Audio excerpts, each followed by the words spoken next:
નમસ્કાર દર્શક મિત્રો, હું જપન શાહ કાનમ એક્સપ્રેસ ન્યૂઝમાં સ્વાગત છે। વાત કરીએ તો મહત્વપૂર્ણ સમાચાર આવી રહ્યા છે સુરતથી। સુરતના મૂન ગાર્ડનમાં વિદેશી દારૂની ખાલી બોટલો મળી આવી છે।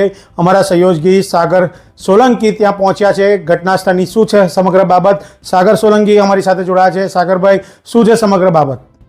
કોણ કહે છે ગાંધીજીના ગુજરાતમાં દારૂબંધી છે? આજે કાનમ એક્સપ્રેસ ન્યૂઝની ટીમ મોટા વરાછા વિસ્તારમાં મૂન ગાર્ડન આવેલું છે ત્યાં રિયલિટી ચેક કરતા આજે ગાર્ડનમાં ફક્ત એક ઝાડના નીચે 2 બોટલ જોવા મળી છે। વિદેશી દારૂની બોટલ અસંખ્ય જોવા મળી છે। તો હવે જોવાનું રહ્યું કે ગુજરાત પોલીસ આના ઉપર શું એક્શન લે છે।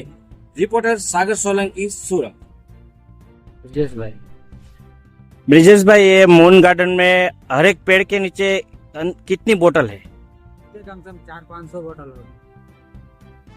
तो इधर लोग पीने आते हैं मून गार्डन में? पीने नहीं आते, बाहर से भी पीते हैं, बाथरूम में जाके पीते हैं, बाहर से भी पी के डालते हैं। लारी वाले जितने हैं वो लोग भी डालते हैं। तो आपने कभी देखा नहीं है पेड़ के नीचे इतना बोतल है? वो कब पीते हैं कब नहीं पीते वो थोड़ी ना मुझे पता है। और रात को भी पीते हैं। ऐसा है, तो अभी इतना सारा बोतल है। वो साफ सफाई वाले करते नहीं, अभी कितने दिन का पड़ा होगा वो पता नहीं। साफ सफाई करेंगे हर रोज तो कहाँ से इतना बोतल दिखाई देगा।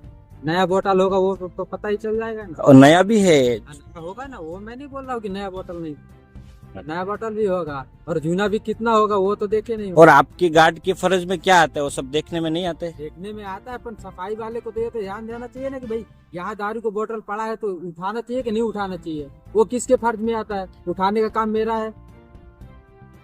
आपके अंदाज के हिसाब से कितना बोतल होगा पूरा? मैं बता तो रहा हूँ, अभी पूरे गार्डन में देखोगे तो कम से कम नहीं 1000 बोतल से कम नहीं मिलेगा।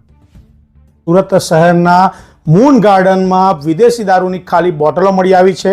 આ ખાલી બોટલો મળી છે, વાત કરીએ તો ગાંધીનું ગુજરાત છે। જી હા, ગાંધીના ગુજરાતમાં દારૂ નથી વેચાતો એ વાત ક્યાંક ને ક્યાંક ખોટી નીવડી હોય તેવા દ્રશ્ય સામે આવ્યા છે। અમારા સહયોગી સાગરભાઈ છે, તેઓએ આખો અહેવાલ બતાવ્યો છે। ત્યાંના ગાર્ડનના જે સફાઈ કામદાર કે વોચમેન છે તેઓ પણ જણાવ્યું છે કે ભાઈ 1000 જેટલી બોટલો અહીંથી મળી આવે એમ છે।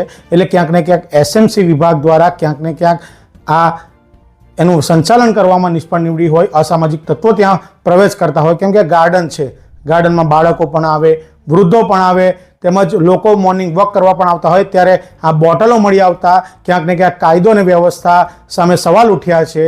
જોવાનું રહ્યું કે સુરત પોલીસ આવા અસામાજિક તત્વો જ્યાં ગાર્ડનમાં બેસી અને દારૂ પી રહ્યા છે કે દારૂનું સેવન કરી રહ્યા છે એવોની સામે પગલાં લેશે કે નહીં। કેમ કે વાત કરીએ તો નાયબ મુખ્યમંત્રી સુરતના છે। જી હા, નાયબ મુખ્યમંત્રી હર્ષ સંઘવીના સુરતમાં વિદેશી દારૂની બોટલો જે ખાલી મળી આવી છે ગાર્ડનમાં, આ ગાર્ડનમાં લોકો આવે છે અને આવી આ જે બોટલો મળી આવી છે જેને લઈને ક્યાંક ને ક્યાંક કાયદા વ્યવસ્થા સામે સવાલો ઉઠ્યા છે।